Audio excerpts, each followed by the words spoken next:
Parrot OS तो आपने यहाँ पर बहुत बार यूज़ किया ही होगा। अगर आपको नहीं पता पैरेट ऑपरेटिंग सिस्टम क्या है, तो पैरेट एक ऑपरेटिंग सिस्टम है जिसको हम हैकिंग एंड साइबर सिक्योरिटी में यूज़ करते हैं। ये विंडोज से थोड़ा डिफरेंट होता है और बहुत ही ज़्यादा पावरफुल भी होता है। तो पैरेट में हमें एक ऑप्शन मिलता है एनोमसर्फ नाम से, जिससे हम यहाँ पर फुल्ली एनोनिमस रह सकते। आपको यहाँ पर ट्रैक करना बहुत ही ज़्यादा मुश्किल हो जाएगा। चाहे आप गूगल यूज़ करो या कुछ भी यूज़ कर रहे हो, आपको इजीली ट्रैक नहीं किया जा सकता। और ये ऑप्शन आपको यहाँ पर हैक होने से भी बचाता है और दूसरे हैकर्स से भी बचाता है।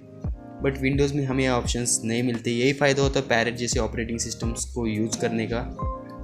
और ऐसी फ़ायदे वाली इस वीडियो देखने के लिए आप हैक चैनल को सब्सक्राइब कर सकते हो।